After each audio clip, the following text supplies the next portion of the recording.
Ó Mãe Santíssima, intercedei por nós para que possamos bem compreender os ensinamentos de vosso Divino Filho, nosso Senhor e Salvador Jesus Cristo, e as explicações dos pais da Igreja. Ó Virgem Imaculada, ofereço-vos este trabalho e peço que abençoais aqueles que o ouvirem, e que seja para a maior honra e glória de Deus. Amém.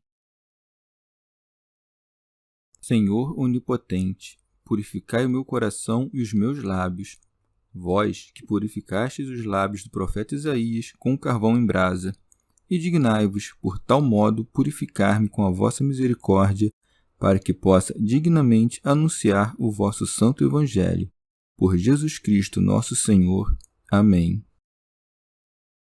Senhor, abençoai-me.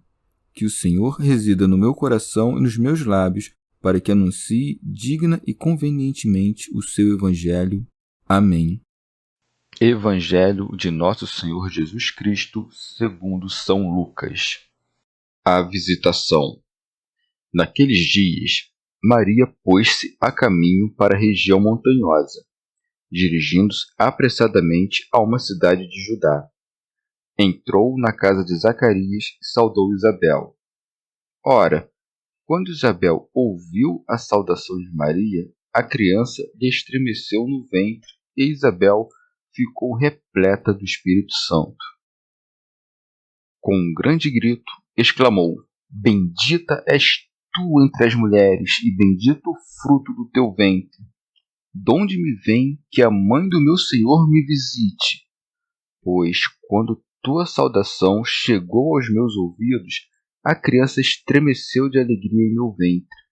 Feliz aquela que creu, pois o que lhe foi dito da parte do Senhor será cumprido. Magnificat. Maria então disse: Minha alma engrandece o Senhor, e meu espírito exulta em Deus, meu Salvador, porque olhou para a humilhação de sua serva. Sim, doravante as gerações todas me chamarão de bem-aventurada, pois o Todo-Poderoso fez grandes coisas em meu favor. Seu nome é santo e sua misericórdia perdura de geração em geração para aqueles que o temem. Agiu com a força de seu braço, dispersou os homens de coração orgulhoso. Depois poderosos de seus tronos, e a humildes exaltou. Cumulou de bens a famintos, e despediu ricos de mãos vazias. Socorreu Israel seu servo, lembrando de sua misericórdia, conforme prometera a nossos pais, em favor de Abraão e de sua descendência para sempre. Maria permaneceu com ela mais ou menos 3 meses e voltou para casa. Comentários dos Pais da Igreja. Santo Ambrósio. Tendo o anjo anunciado coisas ocultas, ofereceu à Virgem o exemplo da mulher estéril para confirmar a sua fé. Quando Maria ouviu isso, não com incredulidade diante do oráculo, nem com incerteza diante do mensageiro, nem duvidando do exemplo, mas alegrando-se pelo voto e zelosa do seu dever, dirigiu-se com pressa, movida pela alegria, às montanhas. Por isso segue: Maria pôs-se a caminho para a região montanhosa. Com efeito, o que poderia fazer Maria, já cheia de Deus, senão subir com presteza às alturas? Orígenes. Jesus, que estava no seu ventre, tinha pressa para santificar João, encerrado ainda no ventre de sua mãe.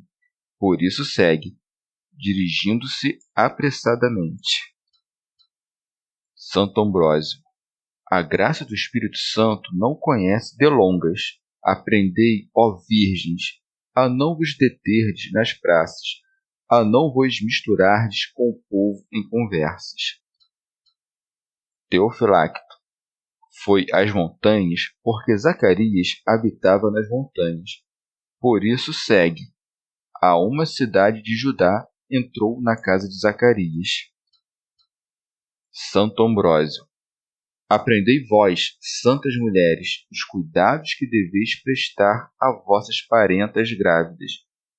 Maria, pois, que estava só em seu quarto, não deixou de aparecer em público pelo seu pudor virginal. nem abandonou seu zelo pela aspereza das montanhas, nem o cumprimento do seu dever pelo longo caminho. Aprendei também, virgens, a humildade de Maria. Vem a parente a sua próxima, a mais jovem, a mais anciã. Não apenas vem, como também a saúda primeiro. Por isso segue, e saudou Isabel. Convém, pois, que, quanto mais casta seja uma virgem, tanto mais humilde seja e mais deferente com os superiores em idade. Deve ser mestra em humildade a que professa a castidade.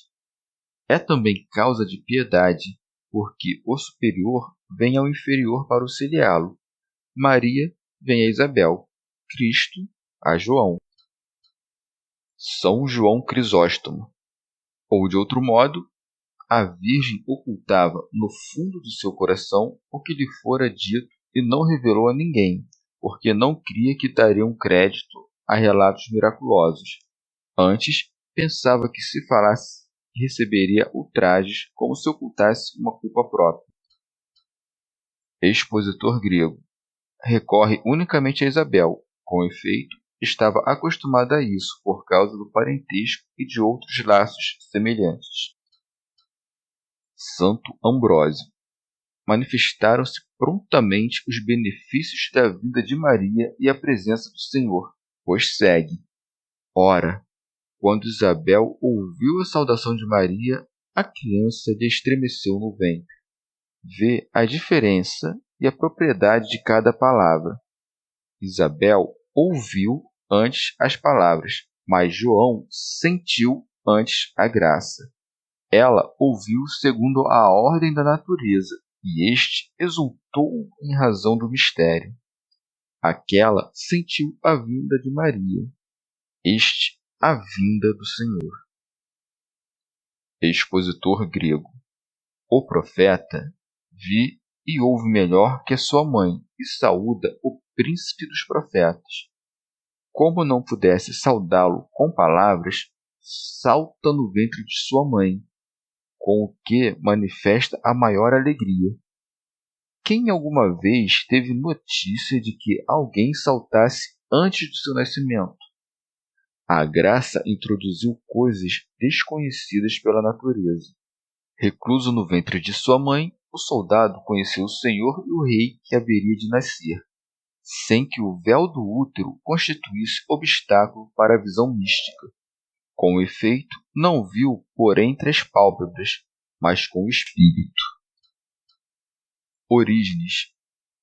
Não havia, pois, ficado cheio do espírito até ter estado diante daquela que levava o Cristo em seu ventre.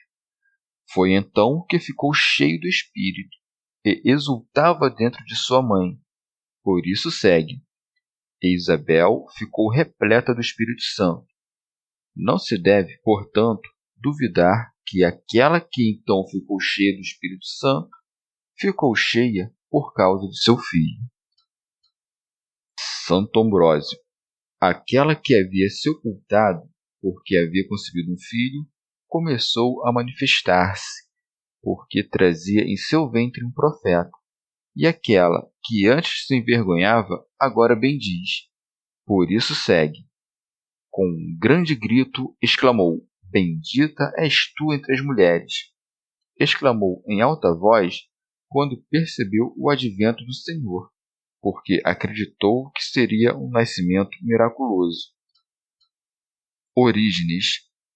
Diz, pois, bendita és tu entre as mulheres. Nenhuma jamais participou ou poderia participar de graça tão grande, pois uma única é a mãe da única semente divina. São Beda. Maria é abençoada por Isabel com as mesmas palavras proferidas pelo anjo, a fim de mostrar que seria venerada pelos anjos e pelos homens. Teofilacto. Como, porém, houvera outras mulheres santas que, contudo, geraram filhos manchados pelo pecado, acrescenta: e bendito o fruto do teu ventre. Ou, de outro modo, disse: bendita és tu entre as mulheres. E, como se alguém lhe interrogasse, acrescentou: E bendito é o fruto do teu ventre, como é dito no Salmo 117. Bendito o que vem em nome do Senhor.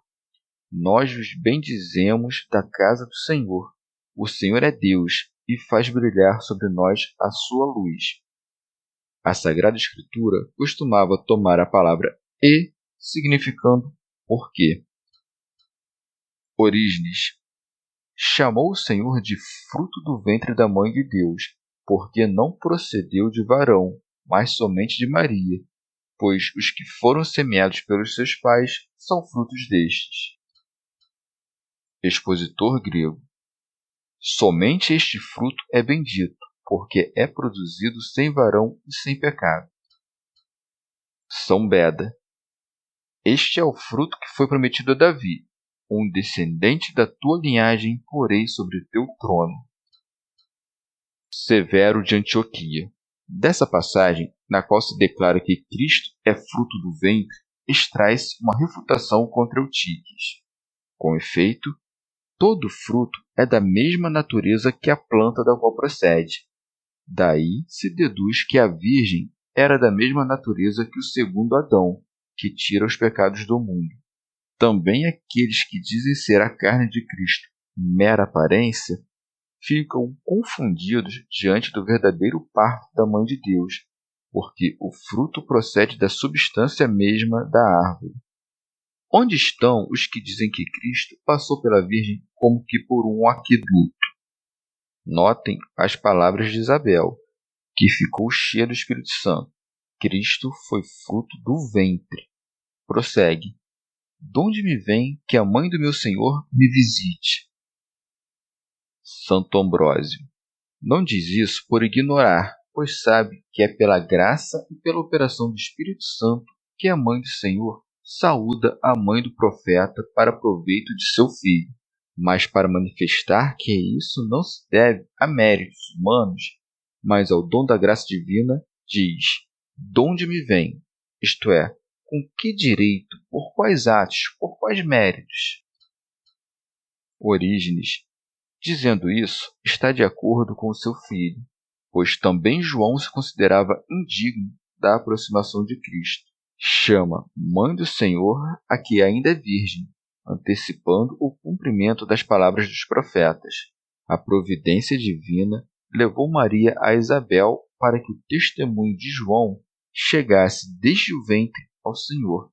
Desde então, o Senhor constituiu João profeta do Senhor. Por isso segue, pois quando tua saudação chegou aos meus ouvidos, a criança estremeceu de alegria em meu ventre. Santo Agostinho.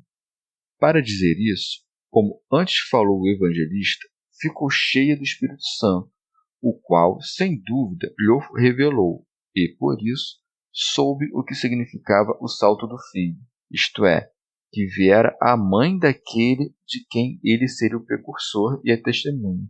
O significado de um fato tão importante pôde ser conhecido por adultos, não por uma criança, pois não diz saltou de fé a criança no meu ventre, mas saltou de alegria, pois vemos que o salto não somente é próprio das crianças, mas também dos cordeiros, cujos saltos não procedem da fé, nem da religião, nem de qualquer conhecimento racional.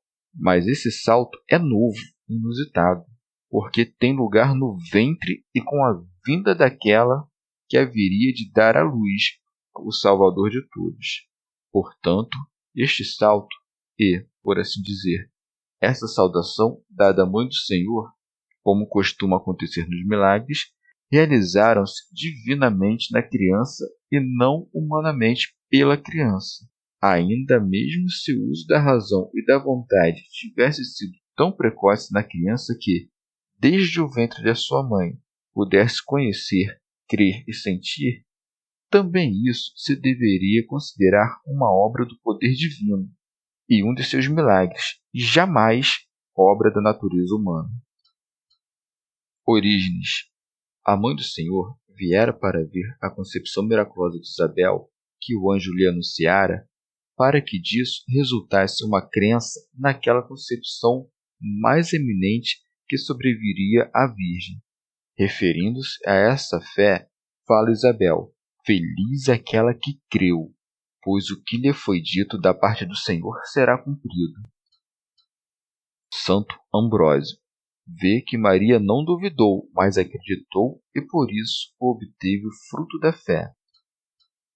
São Beda: não é de se admirar que o Senhor, que haveria de redimir o mundo, começasse sua obra pela sua mãe, para que aquela pela qual a salvação de todos foi preparada fosse a primeira a receber por penhor o fruto da salvação. Santo Ambrósio: também vós sois bem-aventurados, porque ouvistes e acreditastes. Qualquer alma que tenha acreditado concebe e gera o Verbo de Deus e reconhece as suas obras.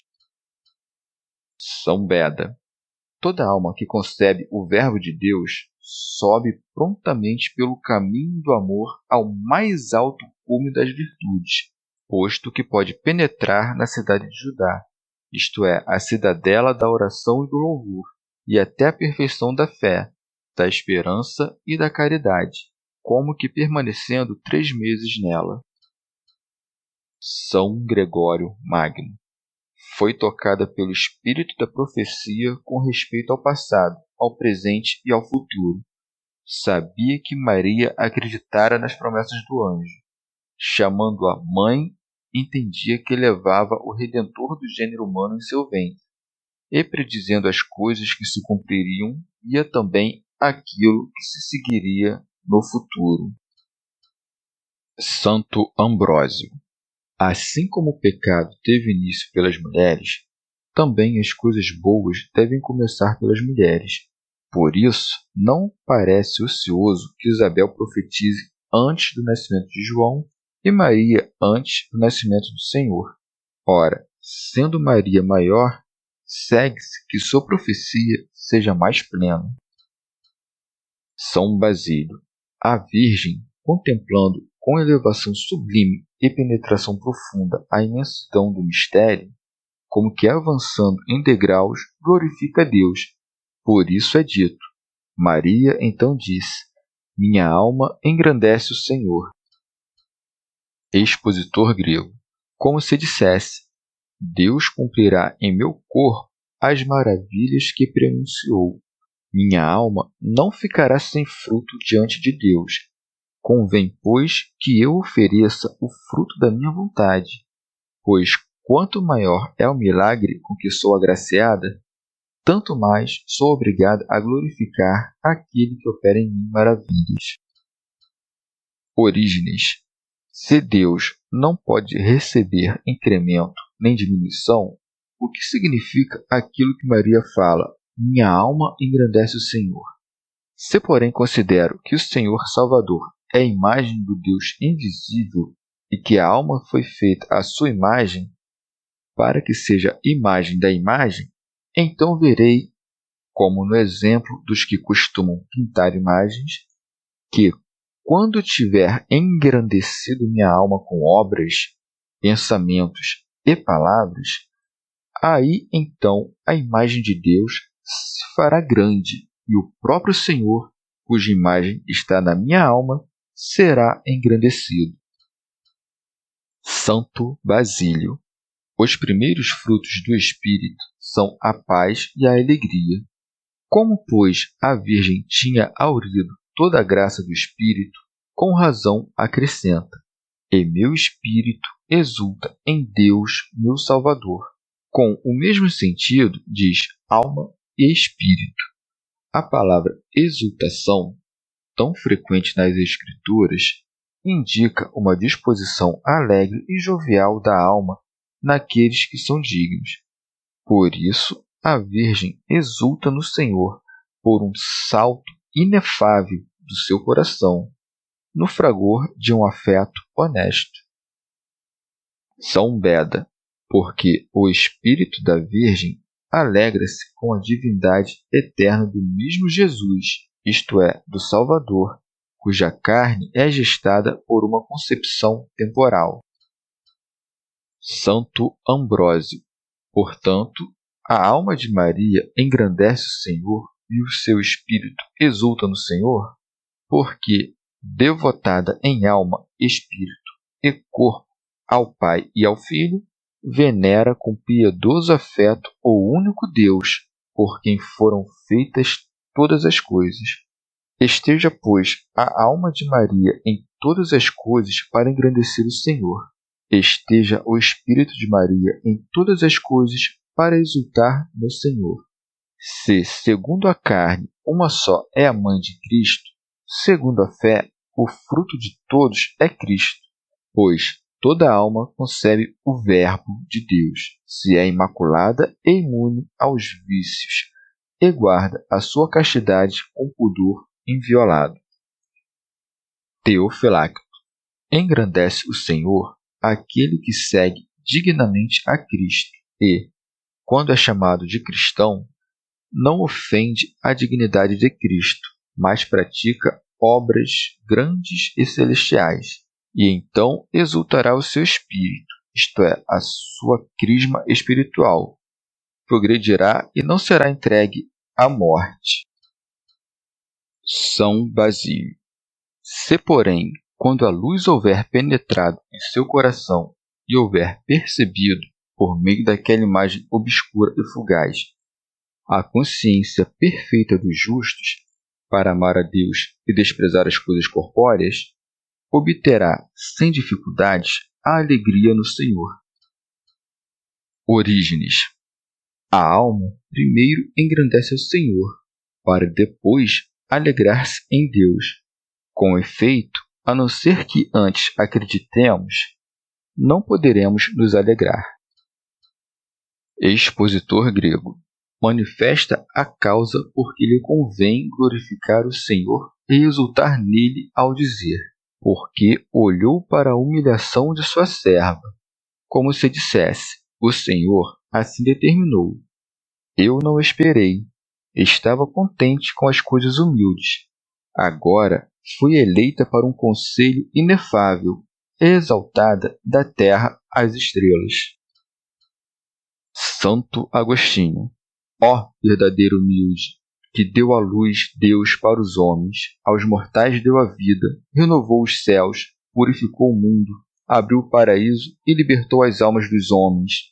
A humildade de Maria tornou-se uma escada celeste, pela qual Deus desce à terra.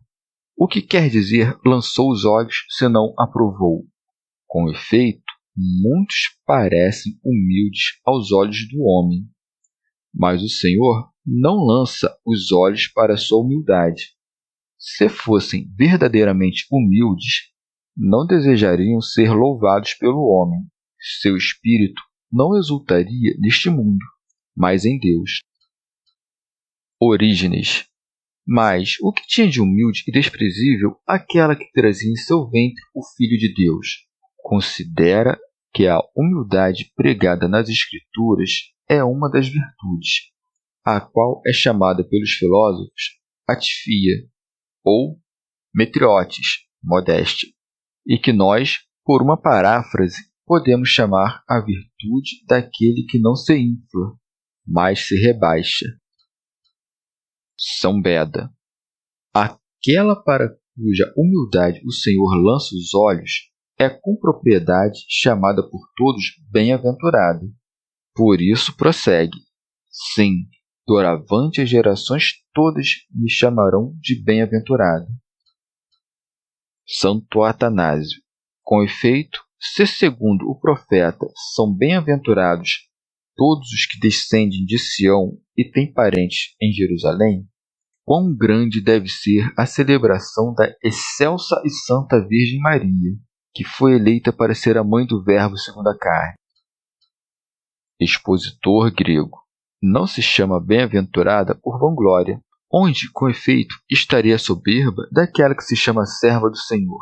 Na verdade, sendo tocada pelo Espírito Santo, vaticina o que sucederia.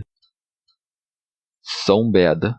Com efeito, convinha que, assim como pelo orgulho do primeiro pai a morte entrou no mundo, pela humildade de Maria entrasse a vida. Teofilacto. Por isso diz, todas as gerações, não somente Isabel, mas também todas as nações que acreditaram. A Virgem mostra que não será chamada bem-aventurada por sua virtude, mas indica a causa ao dizer: pois o Todo-Poderoso fez grandes coisas em meu favor. Santo Agostinho. Que grandes coisas fez em ti?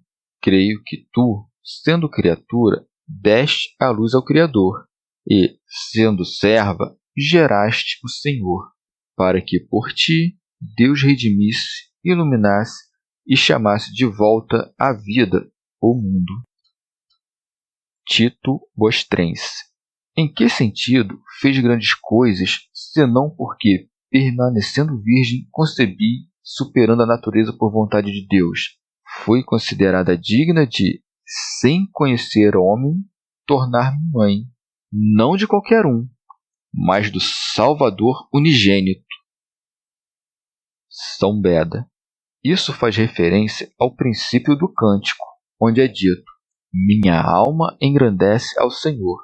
Com efeito, somente aquela alma em que Deus se dignou fazer coisas grandes pode engrandecer-lhe com dignos louvores. Tito Bostrense. Diz, pois, o Todo-Poderoso para que, se alguém não crê em sua concepção, que conceba permanecendo virgem, se responda atribuindo o milagre ao poder daquele que o operou. Nem se manchou o unigênito por ter vindo a uma mulher, porque o seu nome é santo. São Basílio. O nome de Deus é chamado santo, não porque essas sílabas encerrem um significado particular, mas porque toda menção de Deus é santa e pura. São Beda. Nas alturas do seu poder sem par, transcende toda criatura e se distingue de todas as coisas que criou. Isso se entende melhor na língua grega, na qual a própria palavra que exprime o santo, agion, como que significa exterior à terra. Voltando-se dos dons especiais de Deus aos juízos gerais, descreve a condição de todo o gênero humano ao acrescentar: sua misericórdia perdura de geração em geração para aqueles que o temem, como que dizendo: não somente a mim o Todo-Poderoso fez maravilhas, mas em todas as nações aquele que teme o Senhor é aceito em sua presença. Orígenes. A misericórdia de Deus não se restringe a uma geração, mas se estende perpetuamente de geração em geração. Expositor grego. Pela misericórdia que ele tem para com as gerações das gerações, eu concebo, e ele se une a um corpo com vida, para empreender a nossa salvação movido unicamente por sua piedade. Compadece-se não de qualquer um, mas daqueles que em cada nação se curvam por temor dele. Por isso é dito: sobre aqueles que o temem, isto é, sobre os que, conduzidos pela penitência, se convertem à fé e se dedicam à mortificação, pois os obstinados fecham a porta da sua piedade pelo vício da incredulidade. Teofilacto. Ou indica com isso que os que temem a Deus obterão a misericórdia nesta geração, isto é, no mundo presente, e na geração futura, isto é, no mundo futuro, recebendo neste mundo o cêntuplo, mas naquele coisas muito maiores. São Beda.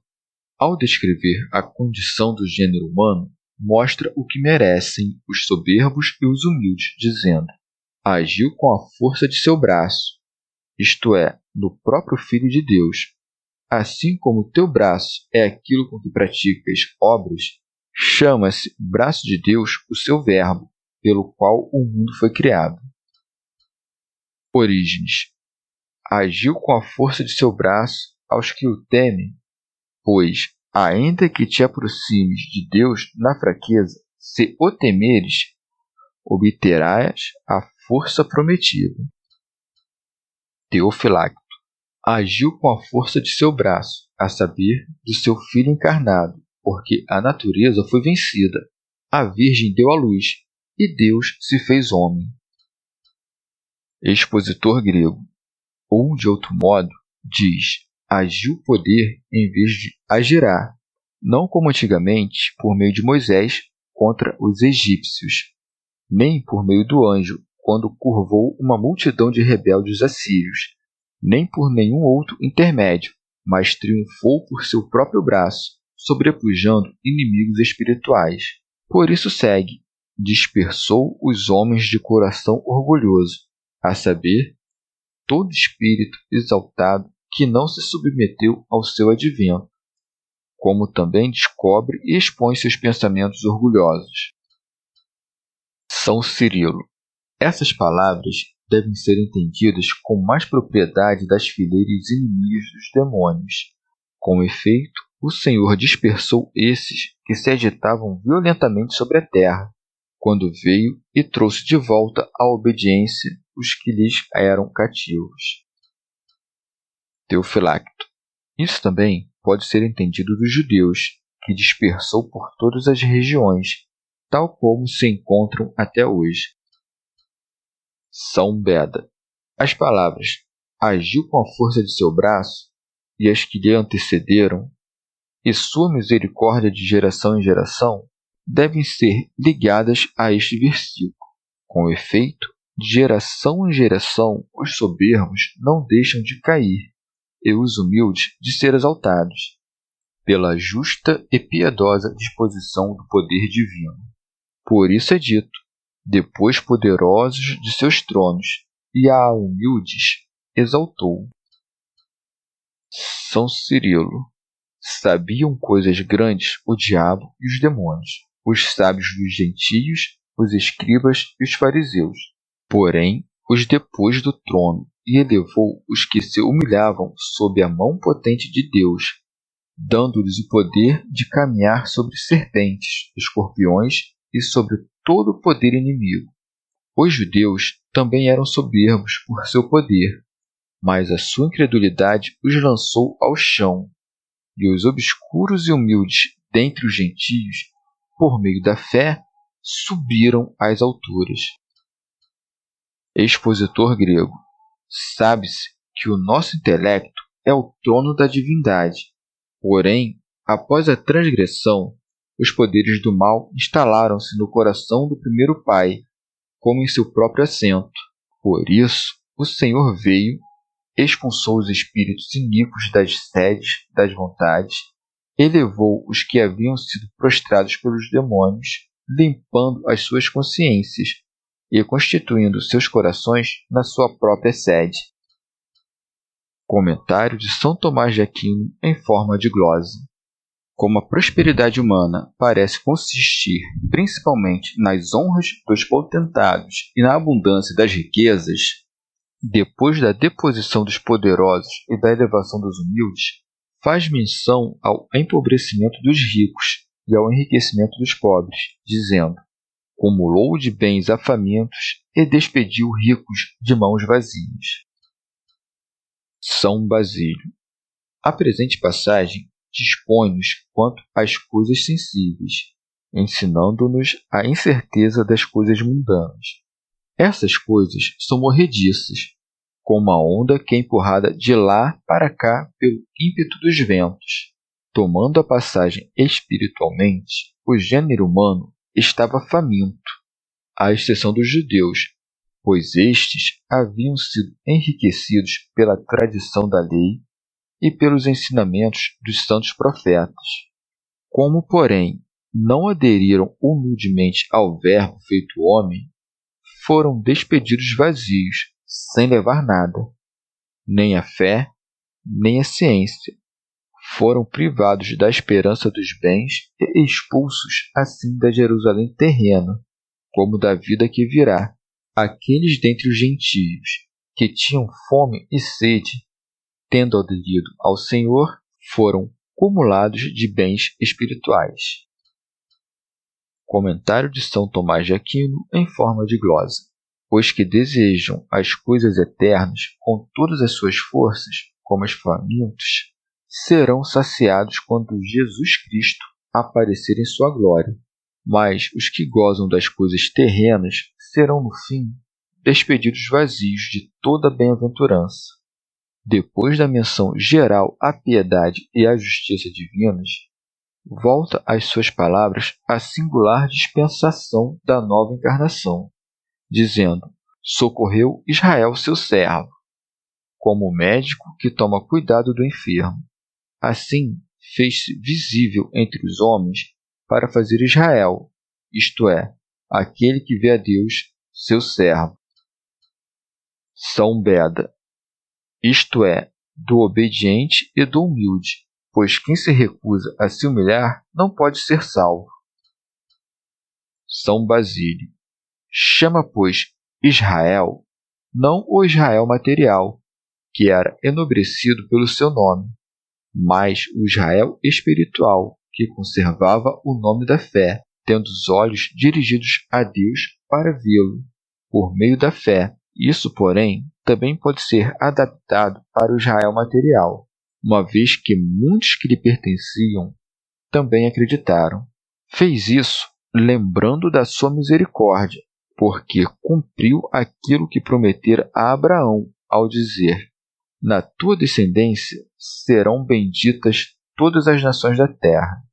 A mãe de Deus, recordando essa promessa, dizia: conforme prometera a nossos pais, em favor de Abraão e de sua descendência para sempre.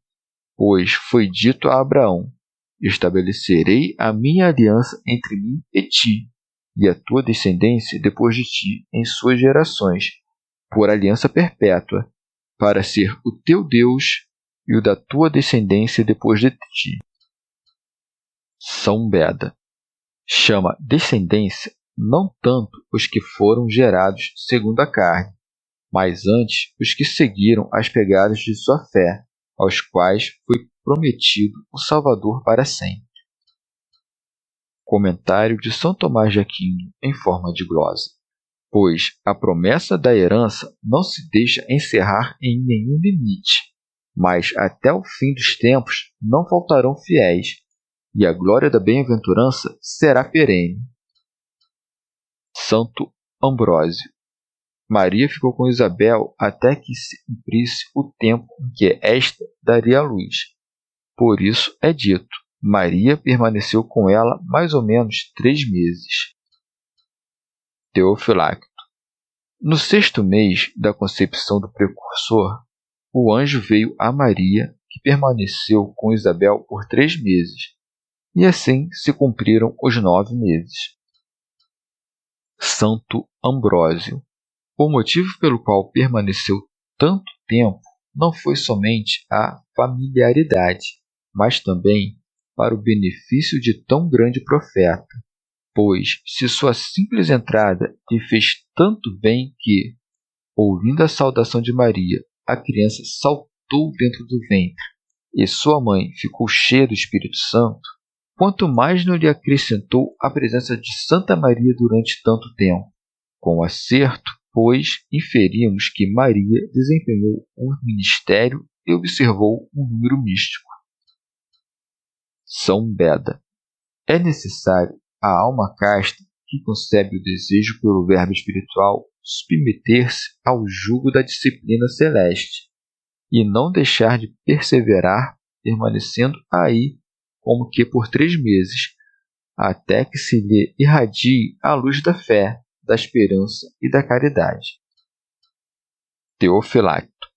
Quando chegou a hora de Isabel dar à luz, a Virgem retirou-se, por isso segue, e voltou para casa, a saber, por causa da multidão que deveria se reunir por ocasião do parto, pois não era adequado a uma virgem estar presente em tais circunstâncias. Expositor grego. É costume que as virgens se retirem quando uma grávida dá à luz, e desde que chegou à sua própria casa, não foi a nenhum outro lugar, mas permaneceu ali até que chegasse a hora do parto, e ali o anjo dissipou a dúvida de São José. Chegamos ao fim de mais um dia de comentários da Catena Áurea. Muito obrigado por ficarem até aqui, que Nossa Senhora derrame suas graças sobre nós e até amanhã.